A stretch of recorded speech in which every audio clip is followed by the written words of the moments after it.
Morning. My name is Jenny Phelps from the Farming and Wildlife Advisory Group, and I would like to chair this morning the roundtable, very exciting roundtable that we have as part of the Land Management 2.0 series, which is exploring the economic and environmental and cultural risks and opportunities of changing farm support. I'm very delighted that we've got some extraordinary panelists that have been kind enough to join us today, who I'll introduce more formally in a moment. Professor Janet Dwyer from the Countryside Community Research Institute, Sue Pritchard, the Chief Executive for the Food Farming and Countryside Commission, Adele Jones from the Sustainable Food Trust and the Welsh Government, Julia Aglionby from the Foundation for Common Land and Uplands Alliance, and the Director General of DEFRA, David Kennedy. We feel at the moment that we wanted to bring everyone together because the future has never been more uncertain in the economic challenges that we face post-COVID with Brexit and climate change emergencies. It is possible, we believe, for us all to create a fairer society where everyone has access to sustainably produced food that is grown in landscapes and catchments that deliver public goods and ecosystem services supported by a circular economy. Done badly, we risk undermining our whole farming industry, the availability of quality British food, the environment and biodiversity, rural economy, and the culture of the countryside that we all enjoy. So today we're going to try and have an active discussion to show our willingness and support of DEFRA and policymakers and partners in how that impact of changing farm support can be well done. We hope to cover topics around helping the adaptation for farmers through transition, to help DEFRA make transition a success and every way we can support them to do that, to integrate food production and environmental outcomes together so that we can have a vision for co-delivery and land share, and we integrate policy to support economic and environmental recovery that is benefiting the whole of society. And we want to share a vision where we can all play our part. And we want, if we can, also to get some reassurance of the security of funding and support through transition for our farming and our countryside. So with that said, I'd really like to introduce our first panellist, who is Professor Janet Dwyer from the Countryside and Community Research Institute. Janet is the Director of CCRI and leading the Rural Research Institute based here in the University of Gloucestershire. She's a very, very talented and amazing professional lady, and I'm going to let her introduce herself. Thank you very much, Janet. Thank you very much, Jenny. That's too kind. I've worked for the whole of my career, over 30 years, in the sort of domain of trying to understand how best to integrate the different demands that we have from rural land and the countryside more generally. So my institute works on agri-food issues, on rural economies and communities, and on the big issues around environment, sustainability and transformation to a climate friendly and stable future. I've been looking at agri-environment schemes right from the early beginnings in the 1990s. I think we've learned a lot from 40 years of experience working with these models. But the thing that I think is most important to keep in our minds for the future is that this is about the future of farm support, a very broad range of farm support at the moment. And it's about trying to deliver what the government has made very clear, which is a range of public benefits from the management and use of land and the countryside. And trying to design a system to replace what we have currently in a way which will preserve the best of what we've got and maximize the opportunities to increase benefits and reverse negative trends and patterns where we have them. And I think in that process, as Jenny's already said, uncertainty is a big risk factor for us. And that's uncertainty at the level of the kind of high level objectives of what we want to achieve and how we balance the different needs of managing land and the things we want it to deliver, but also uncertainty at the level of all those individual businesses who have the responsibility for managing land and making decisions over the next years about what they're going to do and how they're going to be successful. We know from past research that unplanned change in the countryside and sudden change can lead to irreversible losses of those things which the public most wants to see from the management of land. And uncertainty can be very corrosive in respect of people making sudden decisions and us losing things that we might not want to lose. we have a huge resource of farmers and land managers in England at the moment with a lot of skills, a lot of detailed knowledge of their local environments. And those people need to be somehow given some time and space to help contribute towards designing and making operational a better system for the future. So adaptation is really important, and the time and the space to have that thinking and that planning ahead is really important. And I think that's the thing that I'm most worried about, is that we're moving into a situation where we've already said we're going to dismantle the existing system. We're doing a lot of very exciting experimentation at the local level with the New Elms approach.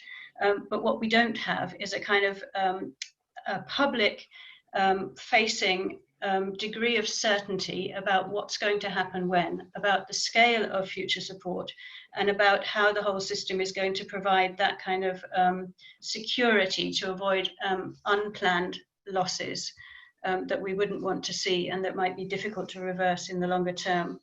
I think what is really important is to bring together the different interests in land management and to look at making decisions together and looking at planning and being not trying to micromanage things from Whitehall, but giving more decision-making ability at the local level to solve the detailed issues, and being very clear about the high-level gains that we want to see from a new system, and then providing some basic guarantees to ensure that the decision-making at the local level can proceed with a certain degree of certainty.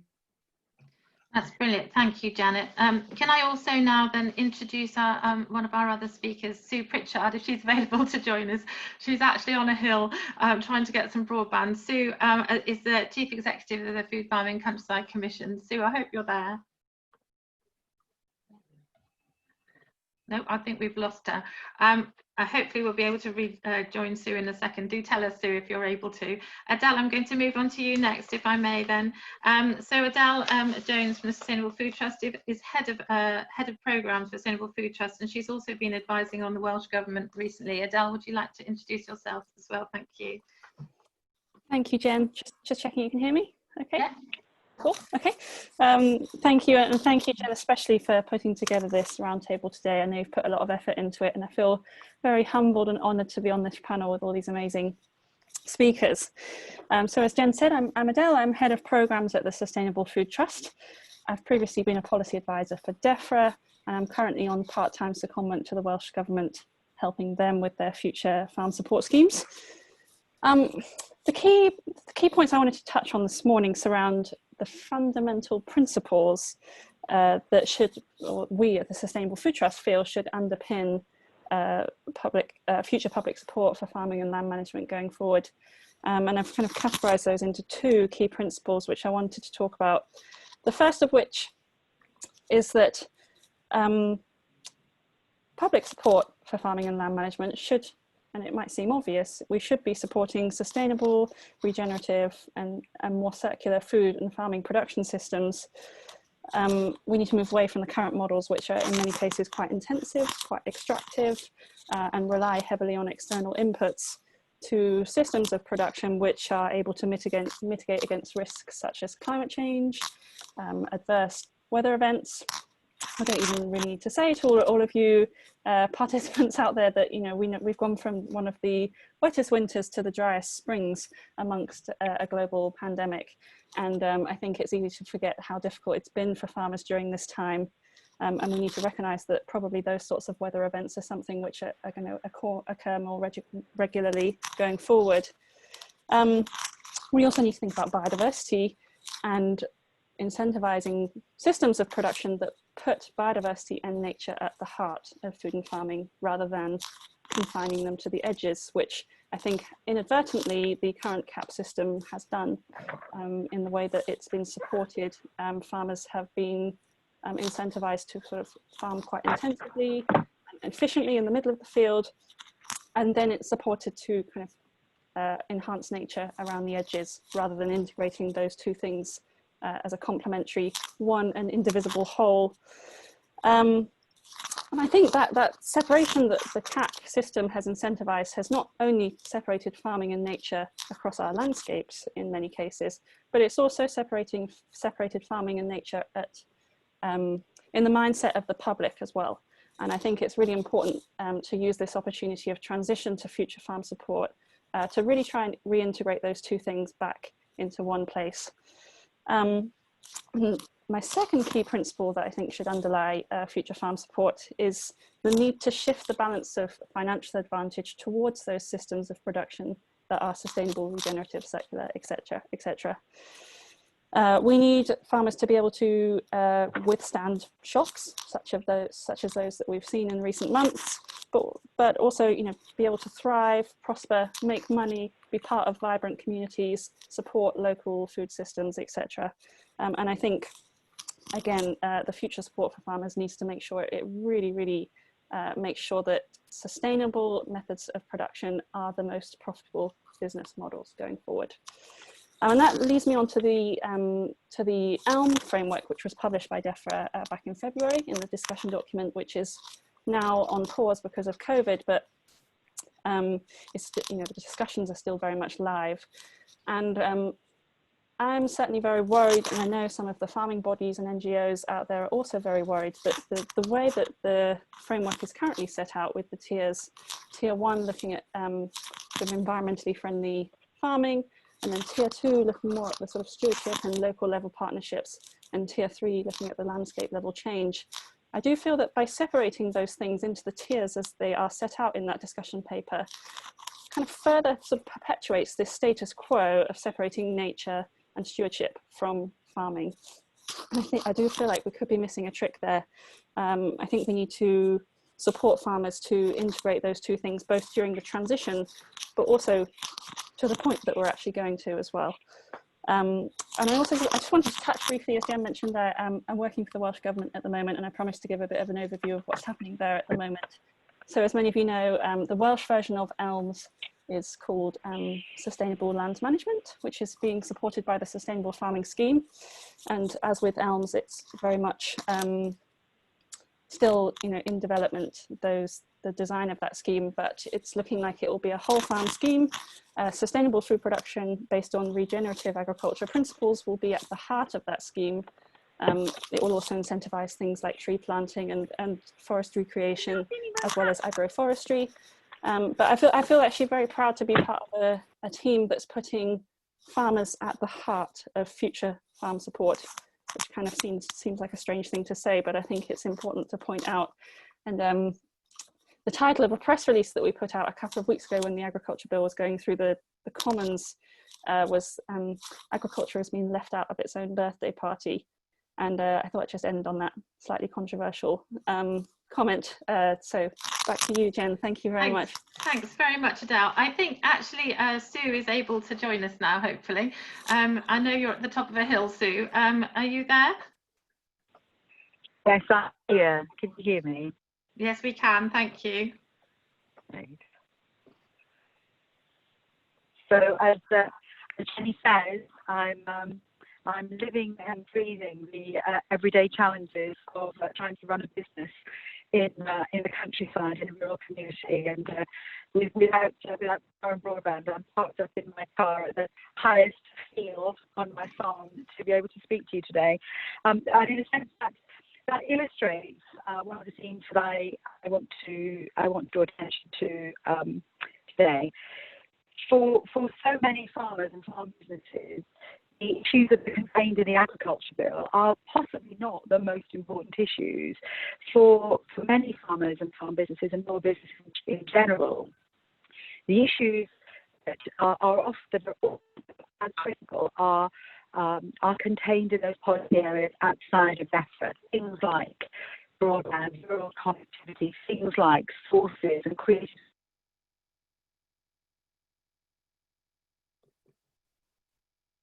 I think we've lost Sue again. This is very unfortunate.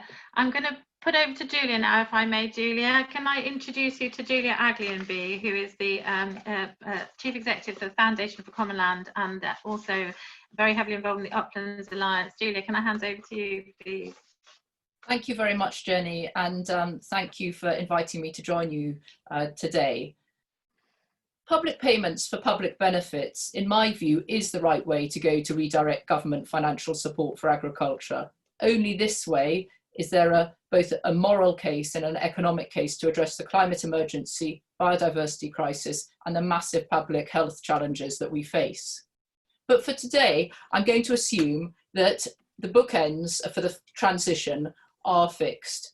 Government have said they're going to start phasing out in 2021, and there'll be no BPS by 2028. So let's take that as given. What I'm interested in is the route map for the transition during these 8 years. And this is urgently needed given the next 8 years is the biggest disruption for England's 89,000 farms since the Second World War. DEFRA figures tell us 38% of farm businesses will be loss-making without BPS. So during transition, I've identified 3 key rapids that we need to navigate successfully to ensure farmers engage with and take up ELMS and any private sector equivalents. Rapid 1, we need to mind the gap. So this is like a big sort of hole that we could fall into. If there is too large a void between BPS and ELMS, then farmers will seek and need to find alternative income sources. And some of these could be environmentally damaging for our countryside, for our environment, for their businesses themselves. So we need to mind that gap. Rapid number 2, payment principles. DEFRA have announced that they're proposing to use income foregone plus costs plus as the method going forward. I think this needs to be given a lot more thought to ensure that there would be a profit margin in terms of moving forward. Otherwise, why would anyone engage with ELMS if you're not going to make a profit? You might as well do what you're doing anyway, if there's not going to be any sort of incentive to participate. As Jeremy Moody so rightly pointed out on yesterday's webinar, BPS is clean money, relatively speaking, and ELMS is not intended to be so. So that's rapid number 2, payment principles. Rapid number 3 is administrative and delivery capacity. It's absolutely brilliant to see RPA beginning to engage with stakeholders, and I've had some very fruitful conversations over the last few weeks. They are the end-to-end delivery partner for the national pilot in England. And it's fantastic, you know, that we can have these conversations, but we do need to make sure that there is sufficient capacity and resource available, both to RPA and other members of the DEFRA family involved. Because it's beginning to look at the ELMS design is beginning to look somewhat more like countryside stewardship than I would like it to see, what with the 26 outcomes, the 200 outputs, and the 1,000 actions that have already been identified. If it's too complicated, we risk having people not wanting to participate. So in terms of navigating these rapids, I'd like to suggest and work with others across the country, including DEFRA, about what kit we need in order to navigate the rapids. What do we need to go on this journey, on this route map? I've got 3 paddles that I'm particularly keen on finding. First is that of enabling business planning. Let's be transparent about the profile for phasing out BPS. This will enable businesses to plan. And please don't increase the phase out rate until ELMS is pretty much ready to go. Ensure it is real and deliverable. There is a platform to land on. Between working tax credits and universal credit, we had a 5-week gap. People had to find food for 5 weeks. Here we are risking a 5-year gap between BPS and ELMS. So paddle number 2, let's support farmers to be ELMS ready. And I would say the number 1 requirement here is increasing financial literacy. Farmers need to understand their enterprises, where they make profits, where their costs are, and adapt their businesses. So I would suggest quite a tough set of measures here, training plus compulsory CPD, and even potentially requiring farms to produce farm enterprise management accounts as a requirement of continuing to receive BPS post 2021. We really need to make sure that we have a combination of carrots and sticks to have this transformation programme. Third paddle, looking for, is allowing people to imagine a different future. If we imagine a future, it becomes real. Could we have, for instance, some mock-ups of what ELMS would look like? So for the national pilot, which is forthcoming, we're expecting to have that announced at the back end of the year. what would it really look like on a typical arable farm, a lowland livestock farm, and an upland farm? Pounds, shillings, and pence required for these case studies. In summary, it's not about whether we care or don't care about individual farmers going out of business over a protracted transition. I care desperately about that. But what this is about society, about the economy, about our communities and our environment. We need a vision. We've had visions in health and harmony and future of farming. But what we need now is a plan and the mechanics to deliver this. And it's great to see so many people coming together, and fantastic, well done to Land Up for creating this movement. And I'd very much like, I've been having conversations over the last week or two about how we bring together farmer voices via farmer networks, grassroots farmer organisations, and the Food, Farming and Countryside Commission has offered to provide an umbrella under which to support that network. And we're really looking forward to continuing to work closely with DEFRA. How can we co-create the roadmap in order to have a successful transition? Thank you. That's brilliant, Julia, thank you. I think I'm going to go to David next, and then I'm going to finally hope to get Sue after David, if that's okay. So David, thank you so much for joining us today. It's a real privilege to all of us to have you here, and a real weight to the conversation. So thank you. If you could outline anything that sort of supports what you've heard, or any of the ambition that DEFRA is currently exploring that gives us more information, that would be very kind indeed. Great. Okay. Good morning, everybody. It's a real pleasure to be here, and I'm looking forward to the discussion. Everything I've heard up to now is consistent with the way that our thinking is developing. So I think that is a positive.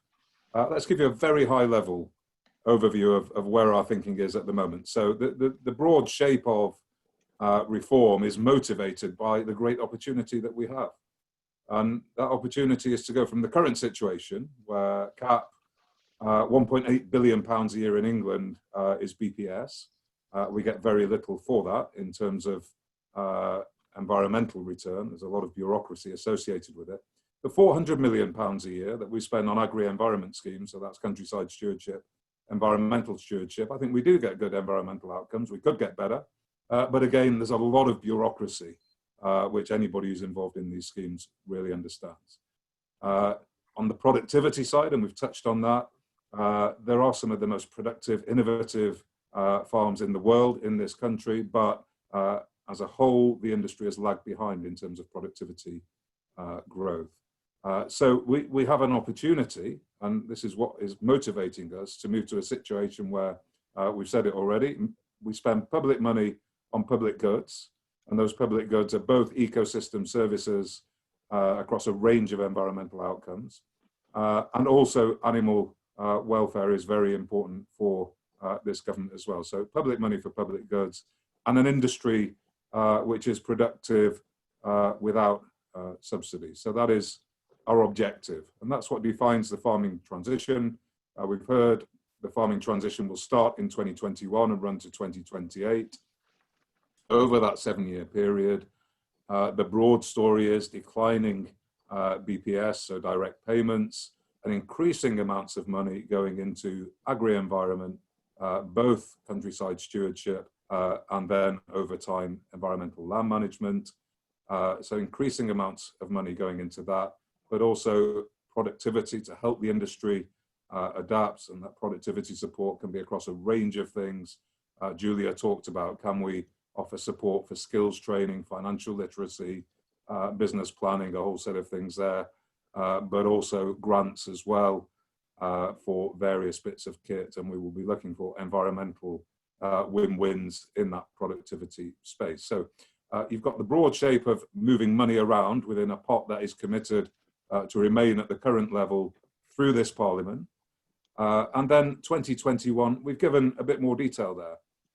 So we've said 2021 will be about BPS simplification. It will be about countryside stewardship simplification. It will be about kicking off the environmental land management pilot. And it will be about productivity support, so particularly a small grants scheme there. There are other things we are working through at the moment that will be part of that package, but that is some of the key elements of that package, which we will be confirming very shortly. People have said, are we pushing back the start date from 2021 because of COVID-19? The answer is no. We plan still to kick off in 2021. We have paused engagement from what we had planned over the last couple of months. So we wanted to do a whole bunch of regional workshops. We're looking at how we can resurrect those and run them in a slightly different way, maybe like this call today, using technology, because we really do want to engage. We've got the tests and trials, which is co-creation for environmental land management, but we want to engage beyond tests and trials and beyond the representative groups and really talk to the full range of farmers and land managers. So that is very important to us.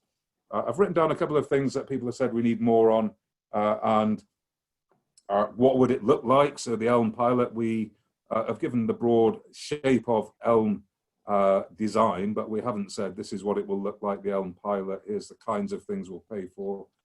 We know that is urgent and we want to do that as soon as we can. We are very focused on it. Payment, I think we've said, we are not going to recreate the countryside stewardship payments methodology.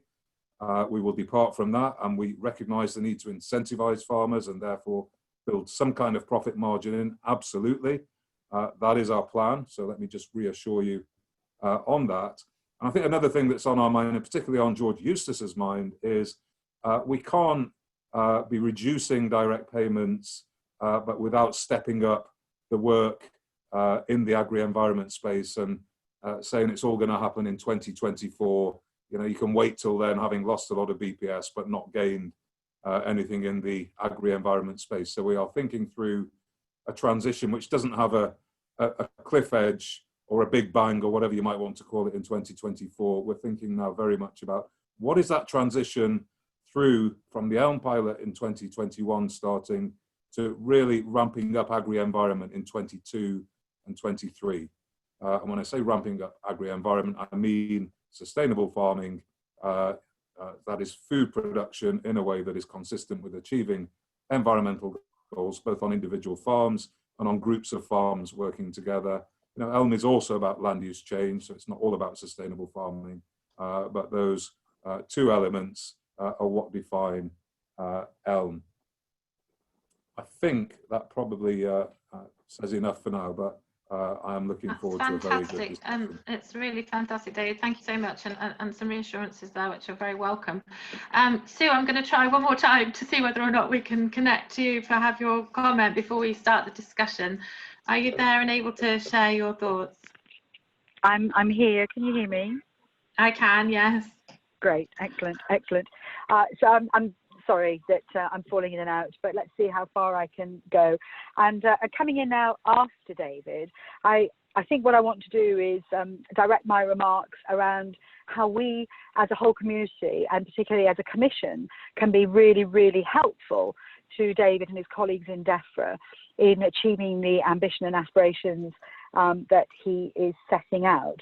At the Commission, we were very keen to take a whole systems perspective on the relationship between what we eat, how we produce it, and its relationship with the climate, nature, and indeed the public health emergency, the great rise in diet-related illness. And our report, published last year in July, made three broad sets of recommendations. First of all, that healthy food has to be everybody's business, and we need to level the playing field for a fairer food system.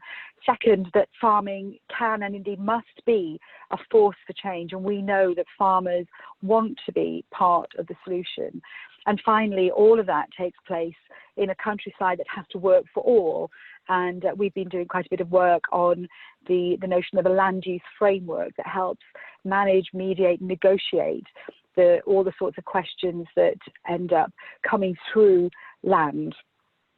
So I think by way of being helpful, I think I just want to strengthen some of those aspects of this debate which actually sit outside of DEFRA, but which are nonetheless critical to farmers' ability to make the contribution that we know that they want to make, and for the countryside to be genuinely a place where communities can flourish. And so I'm thinking of things like the kinds of investment in infrastructure that supports farming and farm businesses. We're publishing today a report, a survey that we've been undertaking over the last 4 weeks called Learning from Lockdown. It's a survey of food, farming and environment professionals. And it's, I encourage you to go and have a look at it. I've tweeted it already this morning. But we were talking to professionals about what they think the really critical issues are and indeed what we need to work on. A really, really strong, almost overwhelming response from those food, farming and environment professionals was, first of all, that we can't go back to where we were, that we all need to play our part and bring a sense of collective leadership to the enormous challenges that are in front of us, not just building back better in the post-corona environment or the with COVID environment, as it might be more accurate to say, but also to return to the challenges that we knew we had to face anyway, to tackle the climate emergency, the nature emergency, and indeed the rise in public diet-related ill health. And those sorts of opportunities reside in BAYS, for example. The prospect of the Shared Prosperity Fund being used to develop the kinds of local infrastructures that farmers need for a really flourishing, diverse and imaginative local food system.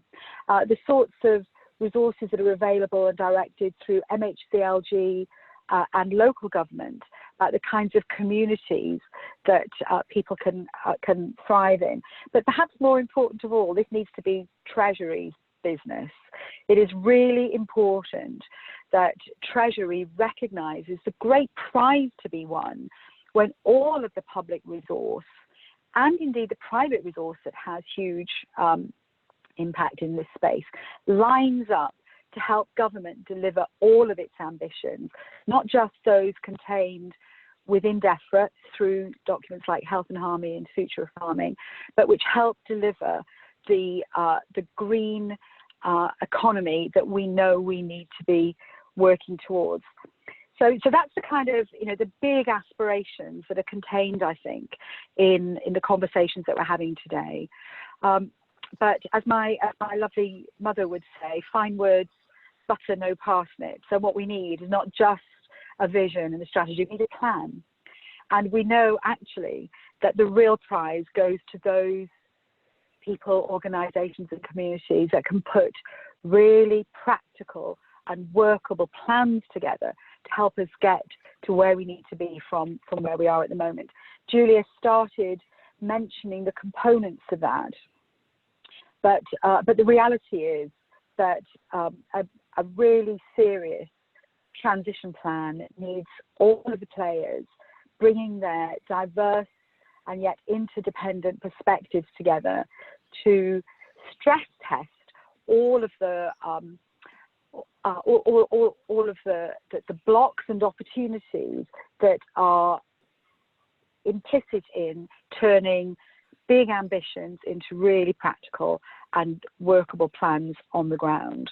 The tests and trials opportunities are being well developed at the moment, but I think it is important that we give those trials the time that they need to do the work, but also to reflect on that work and to do the learning that's needed to then develop those adaptive plans beyond that.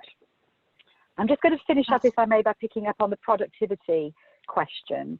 David very rightly talks about the importance of the whole farming system acknowledging the productivity challenge. But I think I would say that alongside that needs to be a fresh look at what productivity really means. Historically, productivity has relied on a version of production that does not take into account the true cost of that productivity on other aspects in the environment and in public health. In our report, we talk about the cost to the environment of the excess use of synthetic chemicals on the land and the cost to human health of a food system that concentrates on producing ever more commodity for ultra-processed food. So when we talk about productivity, I think it is more important than ever that we take a whole systems view of the productivity challenge and make sure that all of our resources across all of the departments, all of the policy areas are lined up to reach the aspirations that we all have. I'll stop there. Brilliant, Sue, and I'm so glad that you got in the end, because you make such eloquent points, and thank you very much indeed. Adele, you were kindly going to collate some of the questions so we can start a more formal sort of discussion around some of the points that have been raised. I'm sure people listening have got questions. Did you find any that you felt were the first ones to put to the panel, please? Yeah, I'm going to try, so just to remind everyone to put their questions in the Q&A function. There's quite a lot come in, so I'm going to try and collate themes and then send them back to Jen and the panel. The first theme I want to pick up on is quite a lot of people have been mentioning the fact that farmers are under a lot of pressure at the moment, not least due to COVID and the weather events, but also the threat that BPS will start to be phased out at some point in the future, and we aren't yet sure what the alternative means of support is quite yet. And there was a question about how we ensure that isn't necessarily just the stewardship aspect of the Future Elms scheme, and how we can actually start to incentivize farmers to move towards the systems of sustainable food production that we might like to see as part of Elms in the future. So maybe we can start with that one, and then I'll just throw two questions out there. The second one is about how we can ensure that there's a narrative around the big picture framework of Elms and what it wants to achieve, perhaps on a national level, and then also thinking about how we link that to what needs to be delivered more locally. So the kind of the trade-off between the big picture discussions and the local discussions, and how we can make sure both get the profile they deserve. That's great, Adele, thank you. I think I'd like to put that, if it's possible, I think I'm going to put it to Janet first and then David, if that's okay, because I think that the thing that really comes through to us as practitioners is exactly what's been coming up on the questions, is the fact that that I think farmers feel there's a real urgent challenges going on, and that I think they need to feel that there's some structure in what support they might get going forward to help with these challenges. So I'll put that to Janet first and then to David, if I may. Okay, thanks, Jenny. I have a couple of points that I think are really important to recognise. One is that we know an awful lot about what the environment can deliver if it's managed in the right way, but we make a mistake if we think that we can develop a detailed scheme at the national level that is going to be able to predict and prescribe how to make that happen. We've made mistakes in the past by overcomplicating the detail of a national level of design. And what we've learned is that actually at the local level, innovation is possible when you let other people become part of that detailed level of decision making. And if we don't allow for that, we end up with very inefficient processes, and often ones where the wrong model is being pushed in the wrong place for the right way to achieve the environmental benefits that people are seeking. What we've found is that local level partnerships, bringing together people with the different types of expertise, so that's the people who know about the land management and the businesses, the people who know about the environmental benefits that are being sought, and the people who have a more general interest in the viability of rural communities and the economy locally. When you get together at the local level, you can get a much better informed picture of how best to deliver the things that the public is asking for. You need an articulation between the local level and the national level, but if you try and prescribe everything from the national level, you end up with inefficiencies, you end up with heavy bureaucracy, and you end up with the risk of actually putting people off who are the people that you need to engage at the local level. So I think intermediaries and partnerships and finding a way to balance this need to be able to be very clear at the top level about what we want nationally and what we want this money to deliver for the public, as a whole, that's really important. But we mustn't confuse that with the idea that we can design some kind of sophisticated, hugely detailed approach at the national level that will work everywhere.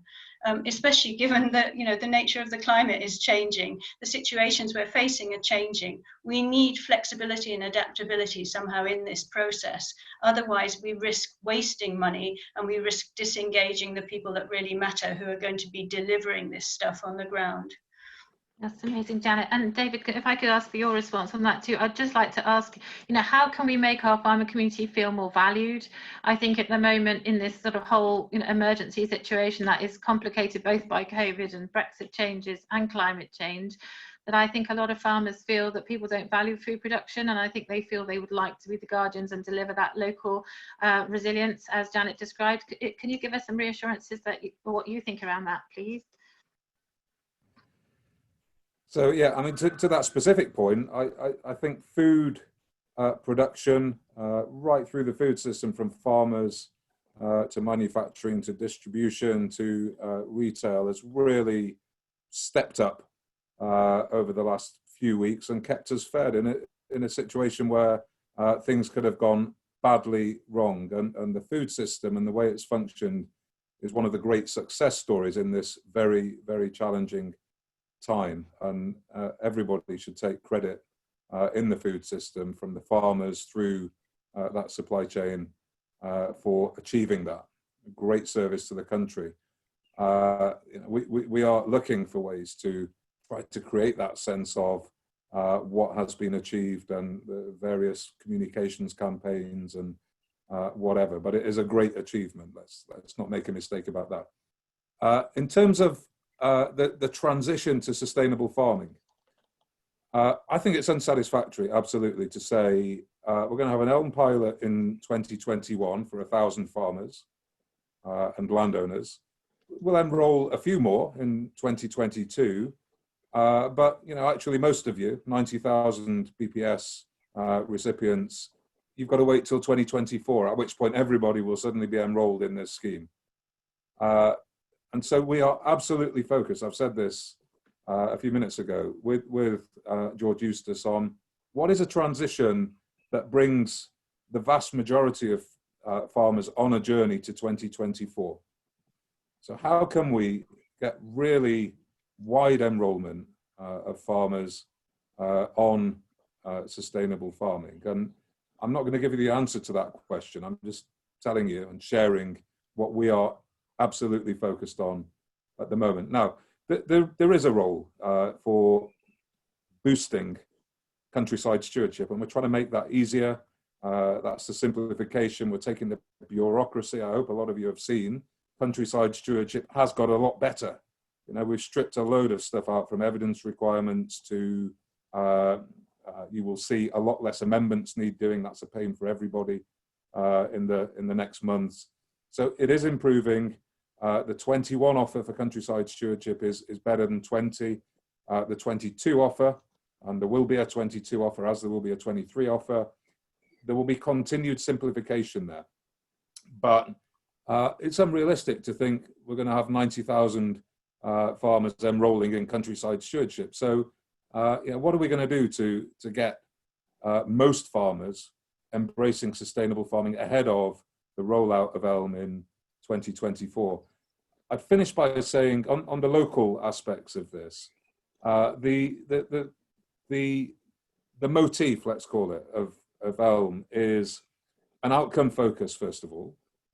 And I think it's fair to say that current agri-environment schemes are not outcome focused, they're input focused and very pedantic. That's a pain for us as well. It's not something we want, but we're constrained by the EU rules and the way that they're set and can't be changed for countryside stewardship. Second part of that motif is innovation. So outcome focus and innovation. And we want to tap into the imagination, the wisdom, the knowledge, the skills of people on the ground and really harness that in ELM. And the third thing is, to answer the question directly, local tailoring, absolutely. So, we don't want a national approach that says, there is something here that is of equal environmental benefit all over the country. And so, here's the national plan and go and deploy it in circumstances where, maybe it's not going to be as useful. So local tailoring is absolutely at the heart of our thinking. You want local assessments of what are the environmental challenges and appropriate responses, and you want to tailor, and we want to tailor ELM around that. And it's not a one-shot thing. We've got a local plan. Here's a set of things we'll pay for, and it's frozen. There's a continuous assessment that identifies challenges, that turns those into farm plans which are outcome focused with ongoing scope for innovation. That's where we want to get to. That's great, David. Thank you ever so much. Adele, did you have some more questions for us?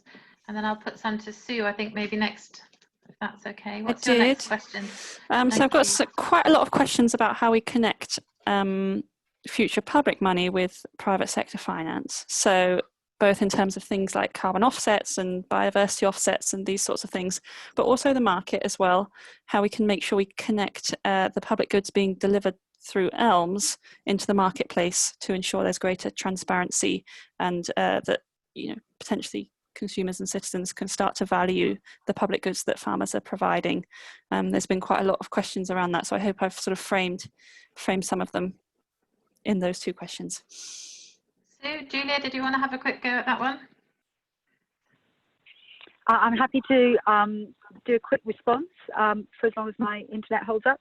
So I think those are really, really good questions, and in a sense build on my remarks earlier in terms of lining up public money, all of the public money, to get the public benefits that we all want, but also recognising that there's actually an enormous amount of private money that also wants to invest in the kinds of outcomes that we're talking about here for climate, for nature, but also for healthy food production. And that's why one of our recommendations in our report was for an agroecology development bank, which helps to line up and channel resources to support the kinds of transitions that we're talking about here, and recognising that very often the transitions to more sustainable and generative agriculture systems that have benefits for climate and nature and health too are not necessarily about buying more kit or spending more capital, which is what agricultural finance typically focuses on. It's often about doing less, and it's often about getting away from the lock-ins that many farmers find themselves in right now, having invested in good faith in really expensive kit and systems for a farming system that we now know is not as helpful as it needs to be. So the big question is, how can we align both public and private finance to help that transition happen?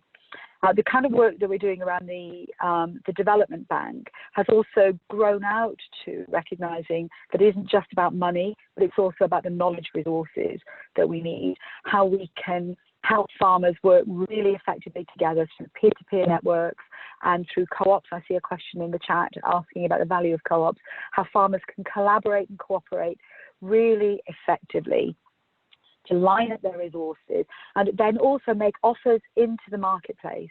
Because it's clear that for all of the kind of input conversations that we're having here, we need to help the market transition from reliant on ever cheaper commodities produced in huge monocultural systems to a market that values all of the other benefits that a really sustainable and regenerative agriculture system offers, not just for food production, but for environmental benefits and benefits for public health and well-being too. So I think that is a big piece of work, and that's the work that we're seeking to undertake through our work programme around the Development Bank and the Resources Institute. Thanks. So I'm just going to make a comment too, and then I'm going to ask Julia to respond as well, because I'm sure she's got some great input into this. But our view is that in practice that you need specialist advisors to be able to help facilitate public goods from multiple sources. I mean, we know that we can facilitate investment in natural capital and farming businesses from public, private, and third sector. And I think that the facilitation funds have been so good. The groups of farmers with publicly funded advisors to help create those opportunities, which are really going forward apace, as you say, and the opportunity for farmers to be able to sell their services across the landscapes with food and public goods is growing ever more. But it is quite often really important for them to have support of an advisor. Julia, can I give you a chance to comment on this point as well, please? Thank you very much, Jenny. It's like the holy grail, isn't it? Private finance for public benefits, and it's something that, you know, is growing, and it's great to see those markets growing, and I hope they will. But at the moment, as a farmer, if you're sitting in your farm kitchen, how do I actually access this money? It is really, really difficult. So I think there does need to be, and it's one area where DEFRA and others should be able to provide that support to make it a reality, so that they're enabling that. It's a bit, and also how we do seed funding. Sue's comments about the, you know, a bank, an agricultural bank, and we saw this during the coalition years, where there was money put in towards green energy, and that was incredibly successful. And now that's sort of spun off, and that's working very well. So I think enabling those measures, and government being the catalyst rather than the continually always providing all the finance, is a really good way we can learn from other examples with that. I think where we also have to do is be honest about the quantum, because I've been following the questions, and just to reassure everybody, the panelists can see all the questions, so we're keeping an eye on those. I don't believe they're visible to the attendees, but they are to the panelists. Quite a lot being brought up about, you know, lots of people already are in countryside stewardship or HLS. They're doing really good work. But if we take a typical example from the Lake District, you know, Farm Business Survey data tells us 23% of your turnover comes from BPS and 17% from stewardship. They're already in stewardship schemes. So it's wonderful that stewardship will be simpler and more people can go in, but it doesn't solve the issue for those people who are already in. You need a quantum of cash in order, you know, turnover, in order to live and to earn at least a living wage. And we know most farms are, their profits are beneath the living wage. You take into account several partners in the business. So I would say that we need to be honest about the quantum that's required, and a big concern, I know the Treasury is around value and finance companies will be around value, but it is a concern to link payment rates, whether through the private or the public sector, to income foregone. And we had this with some work that was done in with South West Water, who've been very innovative in looking to finance things, and they came up with a figure, and with all the research, it was £4 per hectare for blanket bog. Well, for what they were particularly looking for, that's not going, nobody's going to engage in the same way they don't engage with £16 a hectare for countryside stewardship. So we need to look at quantum that's going through, making businesses more viable, and then businesses doing what they need to do to make their businesses more profitable. So Jeremy spoke about this yesterday, Chris Clark speaks about it a lot, the work about how people really make sure that they're not using money for environmental income to be, you know, fill in the hole from unprofitable farming activities. Thank you, Julia. I mean, David, it'd be really interesting just to get a quick comment from you, really, because I think this is the huge concern that so many of us who are out in the farmed landscape, you know, really, we're fearful now, genuinely fearful for the impact this is going to have, you know, on our smaller family farms, particularly because they can't see where this additional money, or the replacement of this money, is going to come from. And yes, I mean, the farmers are dynamic and they're innovative, and they want to invest. And quite often, what stands in the way of people going down a regenerative route is investment. And I think they need confidence that they can invest that money if they have it to be able to go into the transition. Is there anything that you could say to reassure our family farms that actually quite often are guardians of our very special landscapes, as to what you might be thinking again to help fill this gap for us? Yeah, so I think Julia makes a good point. There's about 30,000 farms currently in environmental stewardship and countryside stewardship, which implies there's 60,000 BPS recipients who actually could benefit from sustainable farming payments of one form or another. I've said that we want to make the future approach attractive and sufficiently lucrative, so it wouldn't be on the basis of income foregone. It will be on the basis of a different methodology that will build in incentives for people to be part of the scheme. I think we've got to be careful though and say, you know, the ELM is not a replacement for BPS. So it's not going to have the same impact on the bottom line. It's not that we will take the £1.8 billion, which is currently an income transfer, and we'll just make it an income transfer in a different name. That isn't going to happen. So there is £1.8 billion, a lot of which will go into this environmental space, but will require farmers to do something in return for getting paid for providing ecosystem services.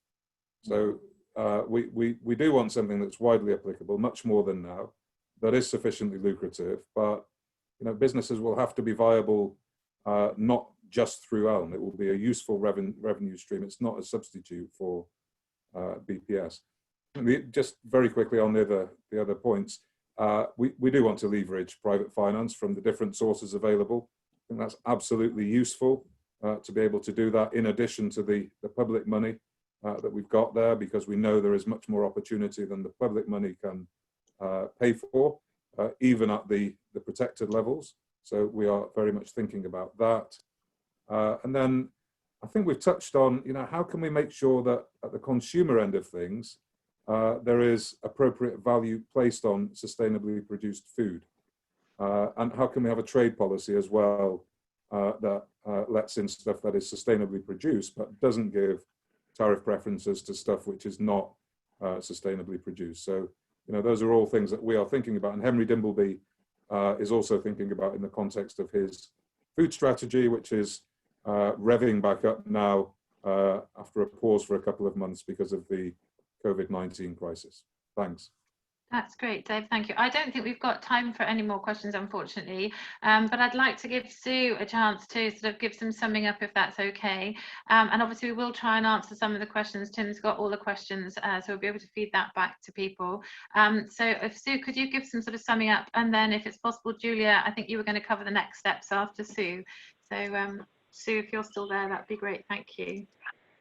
I will do my best, notwithstanding the fact that I have ended up dropping out at probably quite crucial moments.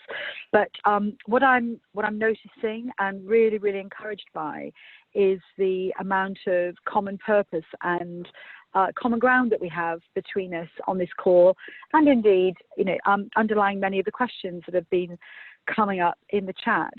I think there is, without any doubt, broad agreement and commitment to the aspirations and the intentions that are contained in the vision for UK agriculture. The big questions, I think, are how do we get from where we are now to where we need to be in a way that leaves no one behind and ensures that the transition feels fair and just and practical and balanced for all those who need to be fully engaged in it. I think Janet's points around the importance of people being involved, not just in the implementation, but in the design of the programme is really important. We know that when people have had a hand in designing the solutions that are needed, they are committed to them. And so it's not just a kind of question about whether this will work on the ground in all of the different diverse places around the country.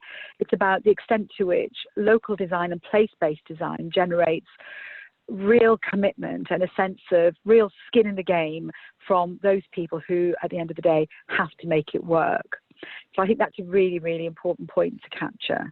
Thanks, I think that's really great. Sorry, just one moment. I understand David has to leave us exactly 12:45, so I'm sorry to interrupt. Julia, did you want to do 1 minute next steps before David has to go, and then perhaps we can say our thank yous after he's had to leave.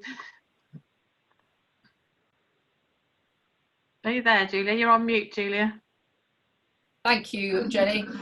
Just like to say, in terms of the next steps, a lot of effort's been put into putting the webinar together. A lot of people are giving a lot of time. We'd like to capture all of this. I've cut and pasted the Q&A. We've set up a channel, Tim has set up a channel on Slack to take the conversation forward. So what we'd like to do is, because we've totally run out of time, is there's one question that was really struck me, which was, why don't we address these kind of questions as a term of collective aspiration? What would it take to, rather than in problem solving aspect? And I think how we can, as a community, a completely open community with everyone welcome, how can we move forward with this? So big thank you to everybody, in terms of participating here. we are, as I've said, the Foundation for Common Land, we're working with Nature Friendly Farm Network and with many others, and would like to take forward, with your help, helping DEFRA and the RPA create a route map going forward. So it's about, you know, the nuts and bolts. David has given us some really good guidelines of DEFRA thinking, and we're looking forward to seeing how those play out in the next few months, because we are talking about a degree of urgency so that people can plan their businesses for next year. So I would just encourage you all to continue participating. This is the beginning rather than the end of the conversation, and Tim will circulate the links. I put it on the chat and Tim will circulate it further. And thank you, David, for coming. It's been really brilliant to have you here. And thank you, Janet and Adele and Julia and Sue and Tim behind the scenes, and Sam. I'm sorry we've had a few sort of like connection problems, but I think we've had a really good discussion. So thank you again. And as Julia says, you know, this is the starting point. Yes, indeed. Before I go, I love that. The spirit of what would it take to is something I'm going to go back to my teams with. What would it take to, you know, a can-do mentality, and let's realize our vision together. It's the start of the conversation. I love that as well. And it is a conversation, I've said, we've put on pause in the last 2 months, but we want to really rev that up now. So please do engage with us. Please do work with us. We are listening. We certainly don't think that we know everything that we need to know to do this scheme. That's why we've got the tests and trials. That's why we reach out to people. And together, we will do something very special for sustainable farming and the countryside. So please, let's do that. Thank you so much. Thank you very much indeed. And with that, we'll close the call. Thank you so much. And hopefully you'll join the next conversation when we keep talking. Thank you. Cheers.